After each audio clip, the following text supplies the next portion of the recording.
रावणाचा वध आणि महिषासुराचा वध आजच्या दिवशी झाल्यामुळे आपण दसरा आणि विजयादशमी साजरी करतो हे तर सगळ्यांना माहितीच आहे. पण दसऱ्याला आपण शस्त्र, गाडी, शमीची पानं, पुस्तकं यांची पूजा का करतो हेच आपण आज या व्हिडिओत जाणून घेऊया. नमस्कार, मी प्रियंका. तुम्हाला दसऱ्याच्या खूप खूप शुभेच्छा. प्रभू रामचंद्रांनी युद्धाला जाण्यापूर्वी अपराजिता देवी हिची पूजा केली होती. त्यामुळे दसऱ्याच्या दिवशी दुर्गेचे एक रूप अपराजिता देवी हिची सुद्धा पूजा करण्याची प्रथा आहे. पुरातन काळात वाहन म्हणजे घोडे आणि रथ, तर शस्त्र म्हणजे तलवारी असायच्या.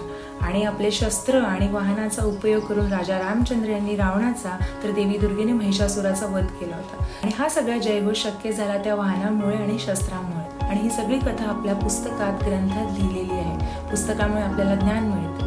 त्यामुळे आपण आजच्या दिवशी पुस्तकांची, ग्रंथाची पूजा आणि वाहनांची पूजा करू. आणि आजच्या दैनंदिन जीवनात आपले वाहन म्हणजे आपल्या गाड्या, आपल्याला उपयोगी पडणाऱ्या, अभ्यासाला येणारे मोबाईल आणि लॅपटॉप आणि पुस्तक आणि ग्रंथाची पूजा आपण करू. आपले दैनंदिन जीवन सुरळीत पाडायला आणि आपले ध्येय गाठायला कुठेतरी वाहन आपल्याला मदत करते, म्हणून आपण वाहनाची आणि शस्त्राची पूजा करू. सीमेचं उल्लंघन म्हणजे सीमोल्लंघन. आणि दसऱ्याच्या दिवशी शमीच्या आणि आपट्याच्या पानांचं सीमोल्लंघन केलं जातं. पांडवांचा वनवास संपल्यावर त्यांना वेश बदलून 1 वर्ष अज्ञातवास होता. आणि तो अज्ञातवास विराट राज्यात होता. पण विराट राज्यात प्रवेश करण्यापूर्वी विराट राज्याच्या सीमेवर एका झाडाखाली त्यांनी आपली सगळी शस्त्रे लपवली.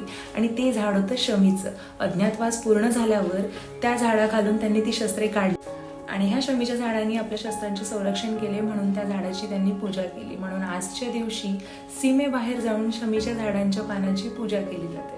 दसऱ्याच्या दिवशी आपण आपट्याचीच पानं सोनं म्हणून का वाटतं? पुरातन काळात गुरुशिक्षा आणि गुरुदक्षिणा ही प्रचलित होती.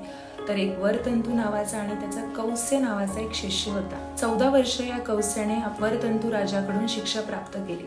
शिक्षा पूर्ण झाल्यावर त्यांनी गुरुला गुरुदक्षिणा म्हणून काय पाहिजे असे विचारले.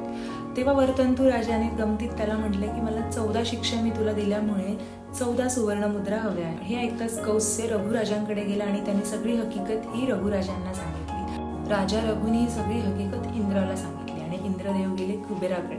तेव्हा कुबेराने सीमेबाहेर सुवर्ण मुद्रांचा वर्षाव केला आणि तो वर्षाव पडला आपट्याच्या पानावर. आपल्या गुरुने फक्त 14 सुवर्ण मुद्रा मागितल्या, म्हणून कौत्स्याने त्या झाडाखालून फक्त 14 सुवर्ण मुद्राच उचलल्या. आणि उरलेल्या सुवर्ण मुद्रा कुबेराने समस्त राज्यात वाटण्यास सांगितलं. राज्यातील सगळ्या लोकांनी ह्या सुवर्ण मुद्रा उचलल्या, ज्याला की सोनं लुटणं असं म्हणतात. आणि तो होता दसऱ्याचा दिवस. म्हणून दसऱ्याच्या दिवसाला सोनं लुटणं असं म्हणतात. आणि दसऱ्याच्या दिवशी आपट्याची पाने एकमेकांना भेट म्हणून देतात. आणि हा सगळा प्रकार गावाच्या बाहेर म्हणजे गावाच्या सीमेबाहेर घडल्यामुळे आजच्या दिवशी सीमोल्लंघन केले जाते. गावाच्या सीमेबाहेर शमीची आणि आपट्याच्या पानांची पूजा होते. आणि आज हे सीमोल्लंघन देशाच्या सीमेवर आपल्या देशातील सैनिकाच्या हातून होतं, ज्यात शमीच्या, आपट्याच्या पानांची आणि शस्त्राची पूजा केली